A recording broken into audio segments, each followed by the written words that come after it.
Téléchargez gratuitement l'application sur votre mobile iPhone, Android et sur iPad. Profitez des recommandations et des analyses de nos spécialistes en direct. Et suivez en temps réel nos émissions depuis les réseaux sociaux.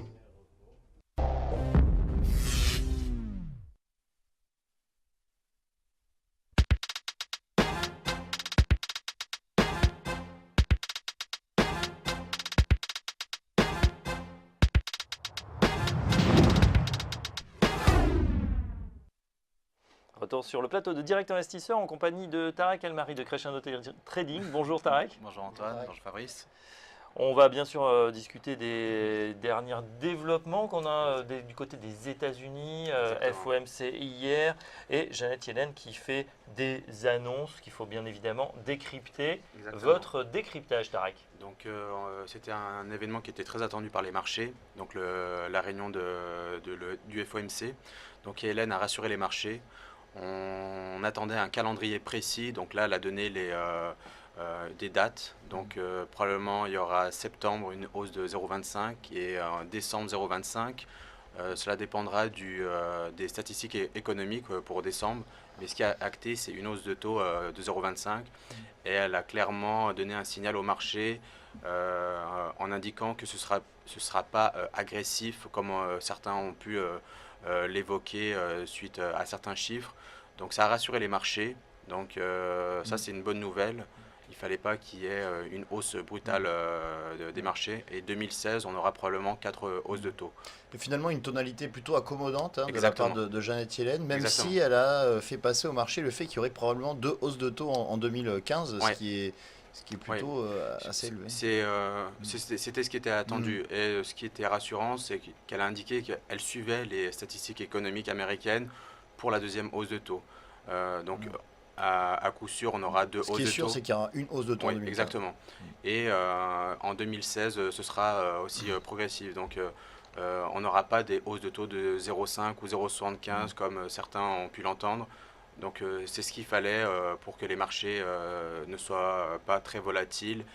Ils ont très bien pris la news, donc c'est une très bonne information pour les marchés américains. En tout cas, c'est peut-être la fin de la hausse d'un formidable rallye qu'on Exactement. avait depuis quelques Exactement. années, près de 300%. Exactement, depuis 2009 et le démarrage du QE, du premier QE, les marchés ont fortement monté. Donc là, on arrive clairement à une fin de cycle sur les marchés américains. On va avoir un tassement de la hausse, voire une baisse, contrairement aux marchés européens qui ont encore pas mal d'upside. Avec un QE qui est mis en place jusqu'en septembre 2016 et des taux qui sont très bas. Donc on est clairement maintenant dans deux schémas différents avec une hausse graduelle des taux aux États-Unis et des taux accommodants et un QE qui est en place en Europe. Donc en fait, il faut privilégier le marché européen par rapport au marché américain. Alors ce marché européen, évidemment, il est suspendu à la décision Exactement. autour d'Athènes, de ce qui se passe passer en Grèce. Ouais. On a une énième réunion Eurogroupe aujourd'hui, il ne va rien se passer. Ouais.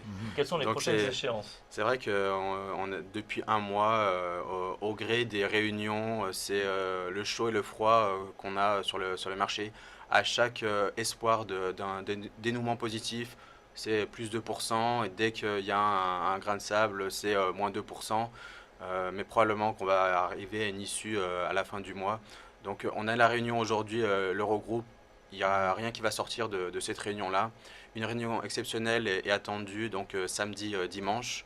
Et on commence déjà à avoir des prémices de faillite ou de sortie de la Grèce. Est-ce que, selon vous, les marchés ont pricé le défaut de paiement de la Grèce ou alors pas encore? Ils commencent à le pricer. Quand on avait indiqué ce défaut de paiement en avril, on avait clairement indiqué sur le plateau qu'il fallait sortir du marché action. On a eu une baisse de 10%. Je pense que si la Grèce fait faillite à la fin du mois, on aura encore un décrochage de 10%.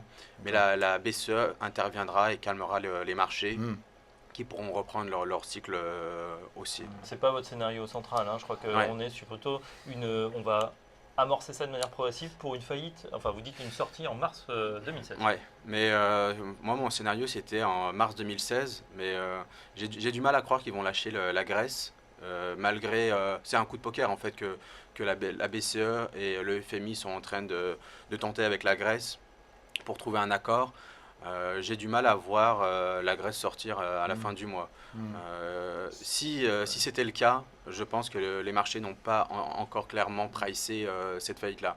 Je pense qu'on doit être à 50-50 au niveau de cette faillite-là. Et si c'est le cas, clairement, on aura un décrochage des marchés de l'ordre de 10%. On a fait déjà la moitié du chemin. Donc, on a déjà fait 10% de baisse depuis fin avril.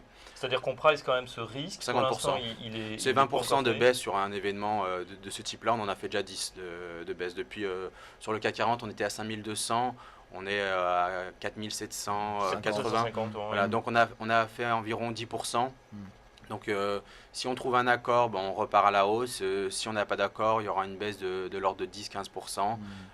Mais on reviendrait donc sur les 4200, 4150 voilà. points. Mais on a vu ces événements-là aux États-Unis avec le fiscal cliff, avec des accords qui se dénouaient le soir de la deadline. Donc on va rester à l'écoute.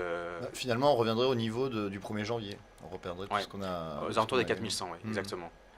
Mais rien n'est fait. Il reste encore 15 jours. Et on a eu tellement de surprises et on peut très bien avoir un dénouement le dernier jour. Donc on va rester, on va suivre l'actualité. Bien sûr, scénario peut-être donc comme aux États-Unis, le scénario de la dernière minute, de la dernière chance, de l'ultimatum. On suivra ça avec vous, évidemment, Tarek El-Mari, qu'on accueille tous les jeudis en plateau pour décrypter cette actualité. Dans un instant, on va passer aux positions de Vega Trader. À tout de suite.